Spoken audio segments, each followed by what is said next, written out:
Shalom dan selamat pagi untuk kita semua. Hari ini pelajaran pendidikan agama Kristen. Kita akan masuk dalam topik bab pertama, yaitu hidup beriman.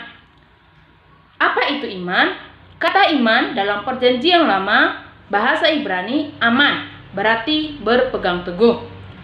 Beriman berarti berpegang teguh pada keyakinan yang dimiliki akan sesuatu hal, karena hal itu dapat dipercaya dan diandalkan. Demikian iman selalu berkaitan dengan percaya. Kata pengharapan juga tidak terlepas dari iman kepada Tuhan. Iman membangkitkan pengharapan sekaligus mendorong seseorang untuk mewujudkan pengharapan itu.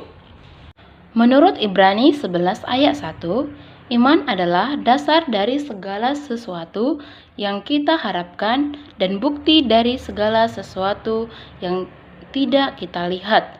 Artinya, iman percaya itu akan terlihat dalam setiap perbuatan kita. Iman percaya itu dapat melihat dan meyakini sesuatu hal yang belum kita lihat. Misalnya, kepercayaan tentang Yesus Kristus yang tidak pernah kita lihat secara fisik, namun kita percaya kepadanya berdasarkan kesaksian Alkitab, dari kelahiran, kematian, kebangkitan, bahkannya. Iman merupakan anugerah Allah yang dicurahkan bagi orang percaya dan berharap kepadanya serta melakukan kehendak-Nya. Jadi, dalam iman ada unsur percaya dan pengharapan. Beriman berarti mengamini janji-janji Allah di dalam Yesus Kristus dengan segenap hati, akal budi, dan perbuatan. Ibrani 11 ayat 1-3 menyatakan 3 hal mengenai iman. Yang pertama, iman pada hakikatnya adalah kenyataan dan kepastian dari apa yang belum kita alami. Yang kedua, iman membawa kehormatan istimewa bagi tokoh-tokoh sejarah Israel. Tokoh-tokoh sejarah Israel ini dapat kita pelajari dalam kitab Perjanjian Lama dan Perjanjian Baru.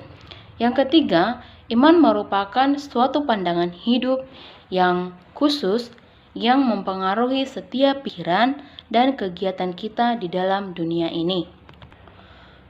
Menurut Rasul Paulus, kebenaran Allah nyata dari iman. Jika manusia tidak beriman, mana mungkin mampu membangun hubungan yang erat dengan Allah. Iman merupakan anugerah Allah bagi orang percaya, namun anugerah itu hanya dapat diberikan bagi orang yang benar-benar membuka hatinya untuk Allah. Manusia sering mengalami jatuh bangun dalam kehidupan beriman. Ketika manusia merasa senang, mereka sering melupakan Tuhan, tetapi ketika manusia merasa sedih, mereka akan mengingat Tuhan. Yakobus pasal 1 ayat 6-8 menulis bahwa manusia yang mendua hatinya antara percaya dan tidak percaya dan hidupnya diombang-ambingkan oleh gelombang kehidupan tidak akan memperoleh apa-apa dari Allah. Sebaliknya, jika manusia teguh dalam iman, niscaya ia akan memperoleh apa yang dimintanya dari Allah. Kita bisa melihatnya dari Ibrani 11 ayat 6. Allah memberi upah kepada orang yang sungguh-sungguh mencari Dia. Bahwa berbagai kesulitan hidup merupakan ujian iman yang harus dilewati oleh setiap orang percaya. Selanjutnya, faktor-faktor yang menyulitkan dalam memelihara iman. 1. Umumnya manusia membutuhkan bukti nyata atas segala sesuatu yang dipercayainya. Iman bersifat kasat mata. Yang kedua, hidup menyajikan dua pilihan kepada kita, bersandar kepada Allah atau bersandar pada diri sendiri. Mengapa Allah menuntut iman kita?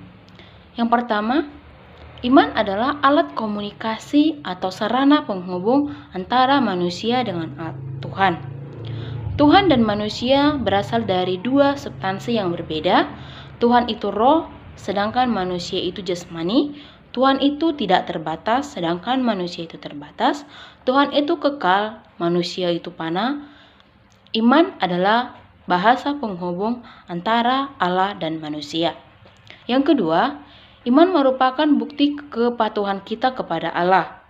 Iman adalah bukti pengakuan kita akan status kita sebagai ciptaan dan Ia sebagai pencipta. Selanjutnya, iman dan percaya kepada Allah. Menurut Nitrik dan Bolan, aspek iman tidak dapat dipisahkan dari percaya. Manusia beriman membangun imannya dengan kepercayaan yang menjadi akar dari iman. Alkitab menyatakan bahwa tanpa iman tidak mungkin orang berkenan kepada Allah. Ini kita bisa baca di Ibrani 11 ayat 6. Selanjutnya kita akan melihat contoh-contoh orang beriman dalam Alkitab. Yang pertama, Nuh.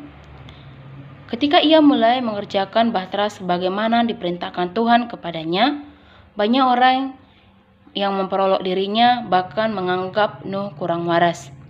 Berbagai tekanan yang dialaminya tidak mudah untuk dihadapi, namun dia percaya kepada Tuhan. Imannya tidak goyah menghadapi tekanan dari penduduk kota sampai tiba saatnya mereka sekeluarga masuk ke dalam bahtera dan turun hujan 40 hari lamanya sehingga seluruh bumi tergenang air dan tidak ada manusia yang selamat kecuali Nuh dan keluarganya. Yang kedua, Abraham. Ketika Abraham disuruh Tuhan untuk meninggalkan tempat tinggalnya dan pergi ke suatu negeri yang belum dia ketahui, ia taat kepada perintah Tuhan itu tanpa bertanya atau mengeluh. Allah berjanji akan menjadikan keturunan Abraham sebagai bangsa yang besar dan diberkati oleh Allah. Berbagai rintangan dan kesulitan dia hadapi. Puncak dari perjuangannya adalah ketika Allah meminta Abraham mempersembahkan Ishak sebagai korban baginya, anak tunggal yang diperoleh dari Allah setelah lama menantikannya. Ia pun memenuhi perintah Allah untuk mengorbankan Ishak. Namun, Allah meluputkan Ishak sebagai penggantinya. Ia menyediakan hewan kurban bagi Abraham. Yang ketiga, perempuan Kanaan yang percaya. Dalam kitab Perjanjian Baru, ada peristiwa yang dapat diangkat sebagai contoh dalam kaitannya dengan aspek percaya, yakni perempuan Kanaan yang percaya. Kita bisa membacanya dalam Matius 15 ayat 21 sampai 28. Anak perempuan Kanaan ini kerasukan setan dan amat menderita. Ketika ia mendengar Yesus sedang berada di sekitar daerah tempat tinggalnya, perempuan ini segera pergi ke sana dan meminta Yesus menyembuhkan penyakit anak perempuannya itu. Yang menarik adalah Yesus ternyata tidak mempedulikan permintaan tolong perempuan Kanaan itu. Perempuan itu terus berusaha mendekati Yesus sambil memohon. Perkataan Yesus kemudian sebenarnya bisa sangat menyakitkan hatinya. Tetapi perempuan Kanaan itu tidak peduli. Dia tetap meminta tolong Yesus untuk menyembuhkan anaknya. Dengan melihat keteguhan hati perempuan Kanaan itu, Yesus pun mengabulkan permintaannya menyembuhkan penyakit anaknya. Dan yang keempat, Yesus menyembuhkan hamba seorang perwira di Kapernaum. Perwira itu adalah orang Romawi. Dia sangat mengasihi hambanya itu. Ketika sang perwira mendengar Yesus memasuki kota Kapernaum, dia mengutus beberapa orang suruhannya untuk meminta Yesus menyembuhkan penyakit hambanya itu. Pada waktu ia mengetahui bahwa Yesus bersedia menyembuhkan hambanya, justru perwira Romawi merasa dirinya tidak pantas menerima kehadiran Yesus di rumahnya. Dia hanya meminta Yesus untuk menyembuhkan hambanya itu dari jauh. Karena ia percaya tanpa perlu datang ke rumahnya pun Yesus sanggup menyembuhkan hambanya itu. Demikianlah Yesus menguji iman seorang perwira itu dan menyembuhkan hambanya yang sakit itu. Kesimpulan dari dua cerita buah cerita dalam Perjanjian Baru tersebut adalah apabila kita percaya dan berpegang pada Yesus dengan segenap jiwa, hati, dan akal budi, maka apa yang dikehendakinya atas diri kita pasti terjadi. Inilah juga pengharapan kita dalam iman kepadanya. Sifat iman itu aktif, artinya orang percaya harus benar-benar yakin akan kebenaran firman Tuhan dan sungguh-sungguh melaksanakannya dalam kehidupan sehari-hari. Dengan kata lain, jika seseorang mengaku beriman kepada Yesus tetapi tidak di dalam ucapan saja, hanya tanpa perilaku yang menunjukkan iman itu, maka sebenarnya iman itu sudah mati. Kita bisa membacanya di Surat Yakobus 2 ayat 17.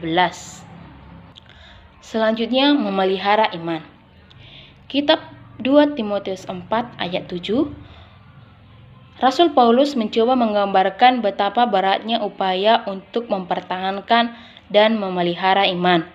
Ia tidak hanya memelihara iman dengan doa, namun juga bersaksi, memberitakan Injil Kerajaan Allah, berani mengatakan kebenaran dan menegur yang salah, memiliki penguasaan diri, sabar, dan tabah dalam penderitaan.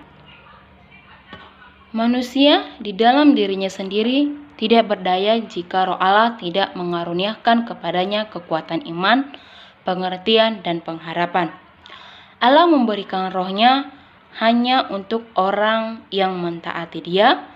Kita bisa baca di Kisah Para Rasul 5 ayat 32 dan Efesus 2 ayat 8-9. Untuk selanjutnya kita akan belajar tentang ciri-ciri orang yang memelihara iman. Yang pertama, bijaksana dalam memposisikan diri di tengah krisis yang sedang dihadapi. Yang kedua, tetap menghormati norma sosial masyarakat. Yang ketiga, menerima keterbatasan sebagai manusia. Yang keempat, terus menjaga dan membina hubungan yang akrab dengan Tuhan melalui doa dan membaca Alkitab. Yang kelima, tetap setia apapun keadaannya. Dan yang keenam, menerima baik buruknya peristiwa kehidupan sebagai kedaulatan Allah. Untuk penjelasan ciri-ciri orang yang memelihara imannya bisa kamu baca di dalam buku cetakmu. Sekian pembelajaran untuk hari ini. Tuhan Yesus memberkati.